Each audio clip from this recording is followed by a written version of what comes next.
اونجاست من نگم کار کنه.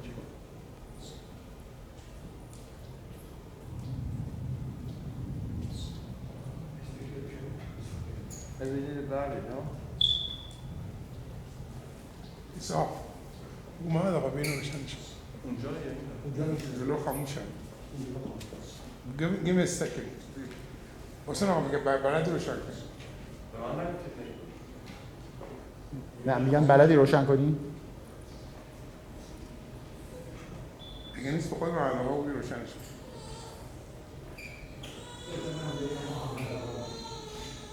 معلومه ها اینجا هست بهشون بیاردشون بگو بیا روشنش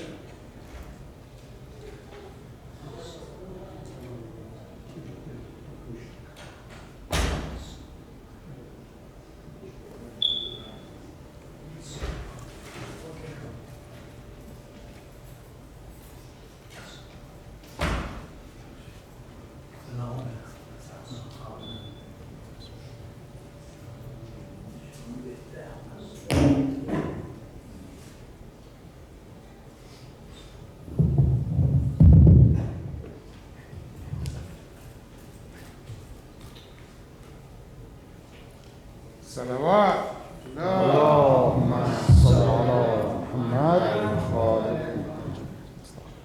أعوذ بالله من الشيطان الرجيم بسم الله الرحمن الرحيم الحمد لله رب العالمين الصلاة والسلام على أشرف الأنبياء المرسلين خاتم النبيين أبي القاسم محمد صلى الله عليه وسلم اللهم صل على محمد وآل محمد. Brothers and sisters, Assalamu alaikum wa rahmatullahi wa barakatuh. Before we start our discussion today, I would like to discuss something, my personal experiences. And what had happened was, I am still an expert for the Florida Board of Professional Engineers, for the state. And I had a hearing in Tallahassee. So the state attorney, Doug Sunshine, probably you must have heard his name, Doug came to receive me at the airport on a Sunday night, the state attorney. Next day I was testifying, and then he dropped me back at the airport and he said, there's still time. Tallahassee was a very small airport and there's still time. So let's sit in the lounge and have coffee. So we had a coffee, and just half an hour before the flight, I went through the security. So name being Mehdi, so they started scrutinizing me. And I said, look, the state attorney came and dropped me. If you want, I can call him back. He's a good friend of mine. And I've got all these documents where I'm working as an expert for the state of Florida. And they were polite. They kept scrutinizing me just because with Mehdi and Mehdi Army. And I missed my flight coming to Fort Lauderdale, and they were kind enough to put me in the flight to Miami. That incident impacted me a lot about my religion. Then what happened? I had some interaction with a Maulana in London, and I hardly knew verses of Quran, and so interaction went on, and I opened the Quran, I started reading the Quran, I started responding to him in the Quranic ayahs. And I saw that it was so shallow. There was nothing, the response was not there. There was no intellectual argument over there. So that was the second impact I got. Then I wanted to learn my religion. So I contacted the Islamic College of Advanced Studies, Al-Irshad Trust. It is sponsored by Iran. And then they asked me to do foundation level courses. I did. Then I got my master's degree, and some of the brilliant professors with electronics degree from University of Tehran, and then Islamic scholars, then they had architects from University of Tehran and Islamic scholars. My experience was so good, and it kind of changed. It started changing me, and Brother Zulfikari, I became a better structural engineer after I attended the Islamic college. So my thinking changed. Two things I learned from there. One is the unity of Ummah and the way the Prophet created it. And the second thing is 1.8 billion Muslims and the contributions of the Muslim to the globalized world community is negligible as compared to the population of the Muslim. And in fact, the 122nd verse of Surah Tawbah, it states that if all of you are not educated in Islam, some of you go and get educated. So that I have a goal, I have a vision. I mean, you know, brother, I'm a very busy structural engineer, and I thank Brother Masood and Brother Razan for this opportunity you gave me. I cancelled my trip to Dubai, and I'm not working. I'm just taking time from my office. I have my own business, and I'm so much into it. Yesterday, when I finished my lecture and I was walking out of that door, this young brother of mine, Hussein, he came to me and he said that I want to join the courses, Veda. And you know, all my purpose was sought. And I told him about IGAS and all, and then I asked him, what do you do? So he said he's at University of Miami. I said, what are you doing? He said, I'm doing my PhD. I said, what's your subject of PhD? So he said, structural engineering. And Brother Razim and I are structural. And I was so happy that Bibi was, Fatima, you know, of all the work I'm doing, she heard me. When we have people like Hussein in our community, that is how our community will rise. Hussein, you call me brother, you're like my son. And it is my advice that work hard as you're working hard. Go after excellence. Never go after money or fame or success or power. If you go after excellence, everything will follow you. And you will give a very good name to our Muslim community. My blessings are with you. Salawat for Hussein. اللهم صل على محمد وآل محمد. So, day before yesterday, I had said that today we are going to discuss about what does Quran says about women, and what was the status of women in Arabia prior to the revelation of Quran, and now what are the rights of women in Islam. And we are going to discuss about 4 esteemed lady according to our Shia theology.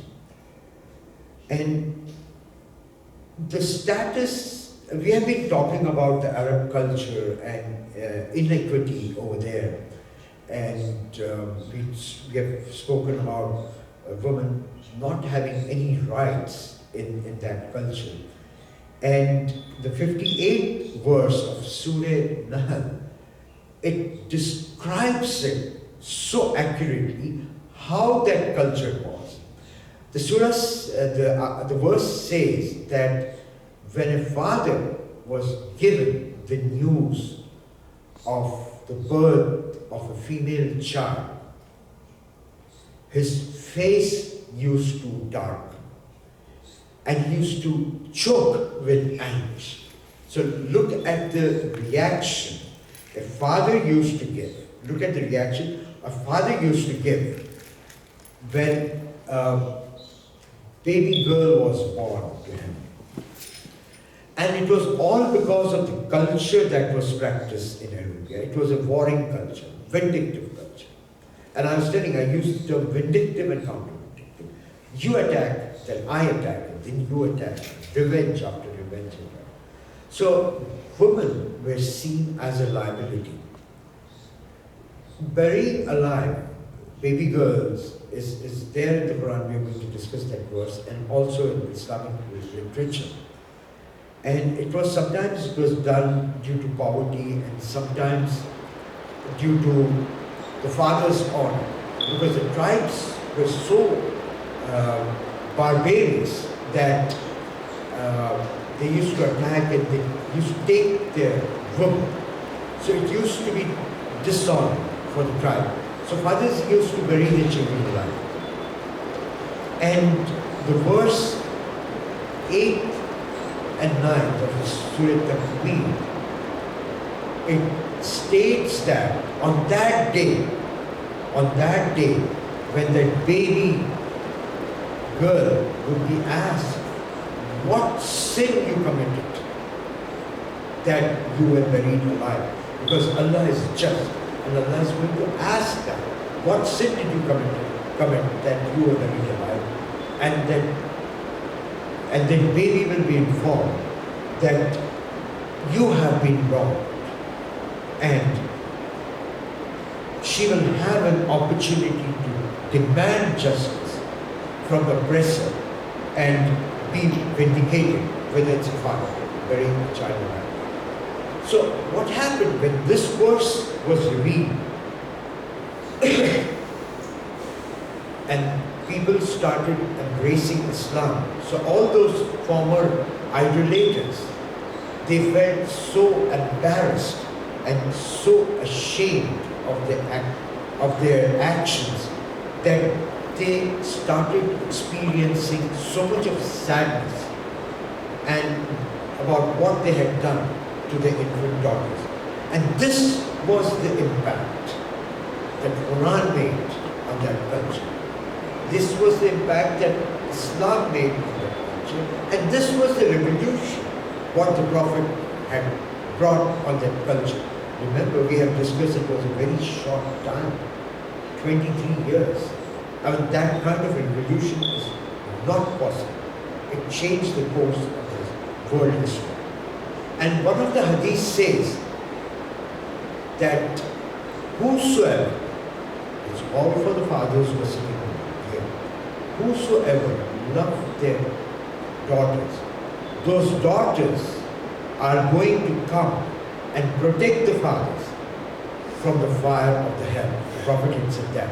And in one hadith, the Prophet said that if a father is loving a daughter and getting the daughter on the righteous path, and then he and I will be in the heaven, and he showed his two fingers like this. That is the status the Prophet said would be given to that father who treats her daughter very good and gets the daughter on the righteous path, so that we would be so close to the Prophet with them. So this barbarous culture was prevalent in most of the tribes. And when this verse was revealed, it was like a magician's wand, that a magician just shook his wand, and this was totally abolished. And within no time, there was no incident reported. This is what the Prophet did to the women in Arabia, and this is what Islam honors the women.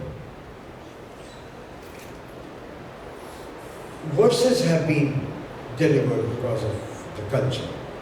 There was a lady, her name was Khawla bint Talib. She was a very ordinary woman who had converted, living in Medina, and her husband's name was Aus ibn Samit. So one day, Aus got angry with Khawla, and he uttered a sentence that, "You are like my mother."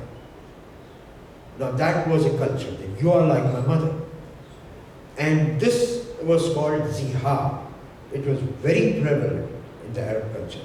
If a man said to his wife, "You are my mother," then what happens is the man cannot touch his wife, and then the wife cannot even come out of the marital bonds. So the life of that woman was finished, basically. And if the husband said that, if he practiced zihar. So there were sympathetic family members and friends, but they could not do because they were bound by that culture. They were bound by those norms and those customs. So Khawla's only chance was to appeal to the higher authority.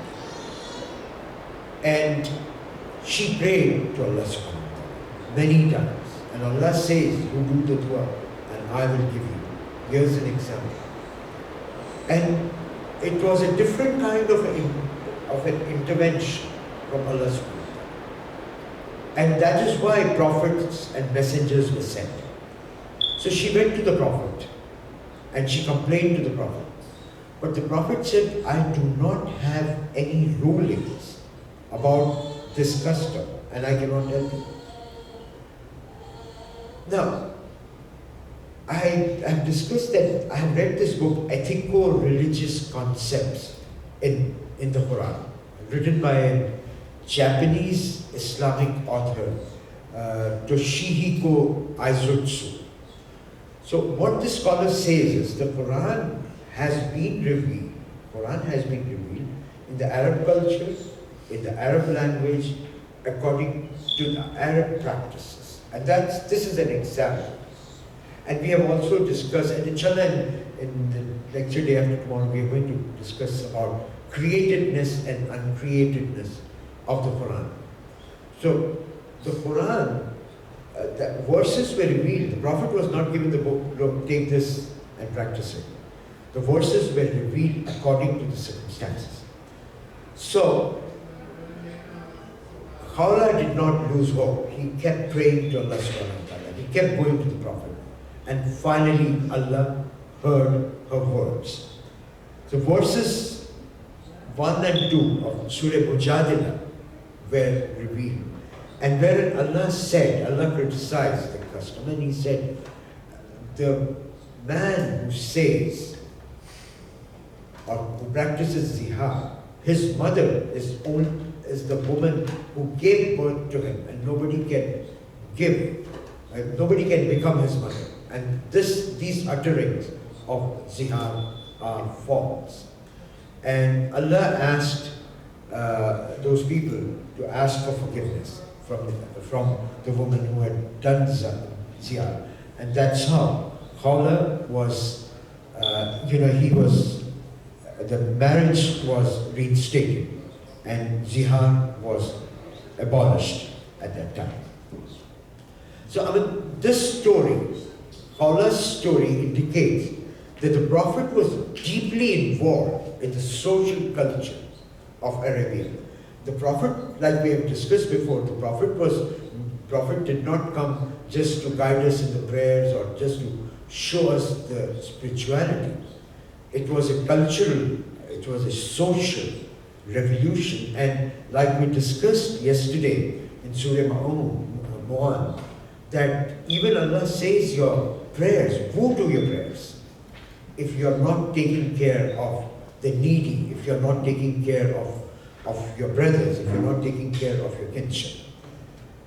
So, going further, the 282nd verse of Surah Baqarah, it states that one man witness is equal to 2 women witnesses. So obviously, this is an inequality. But what the Quran further says that if the first woman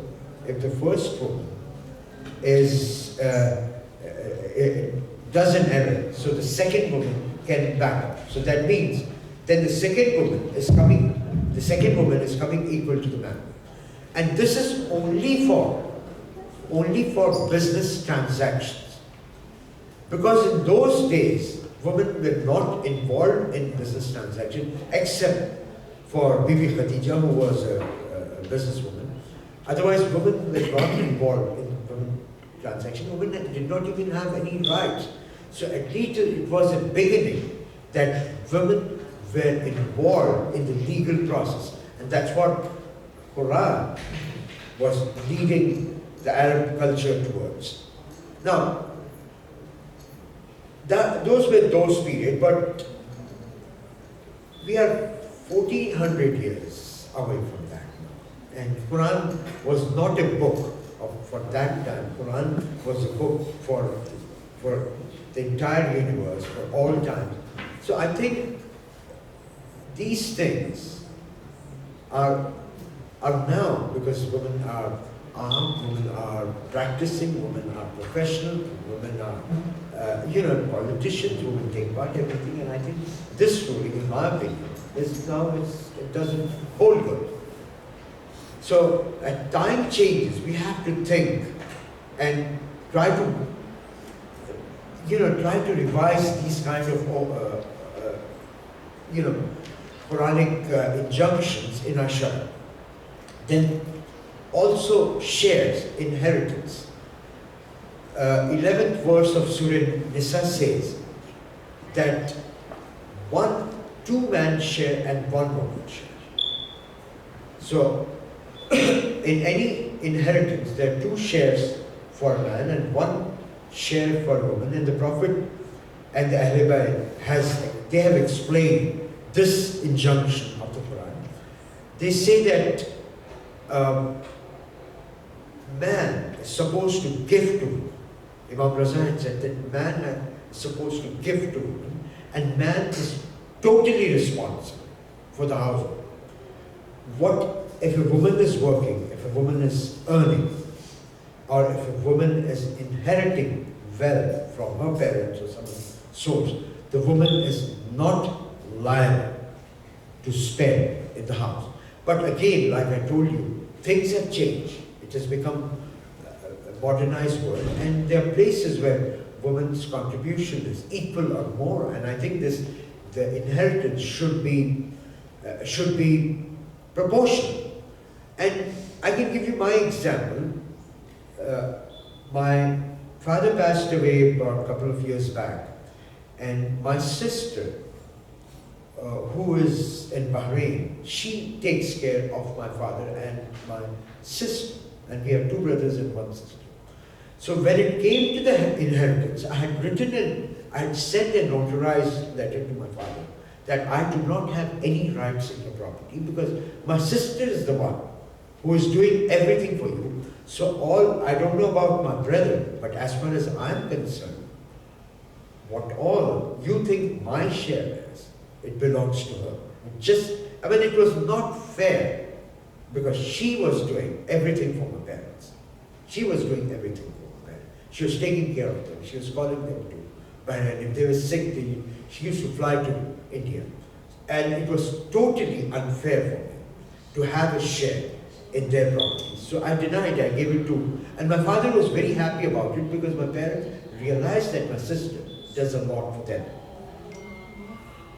Now, other than this, the two things we have seen, the 124th of the verse, Surah Nisa, as far as taqwa is concerned, there's no difference between man and woman. Because the verse says, whosoever do good deeds and whosoever is a believer, whether man or woman, would be rewarded a place in the heaven. There's absolutely no difference. Other than these two things, I didn't see anything. Everywhere the Quran is addressing man and woman.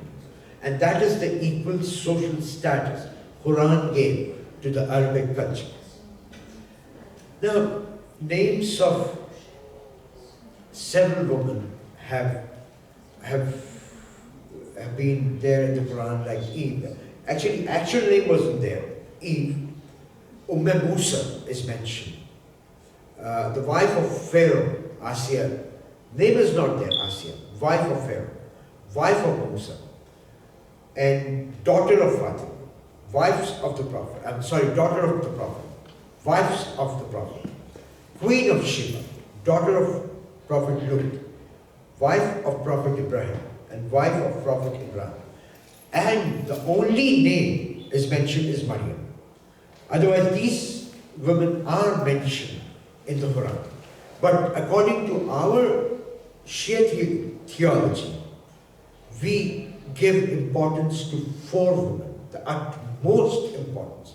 First is Asiya, the wife of Pharaoh. Second is Maryam, mother of Jesus. Then Khadija, wife of the Prophet, and Fatima Zahra.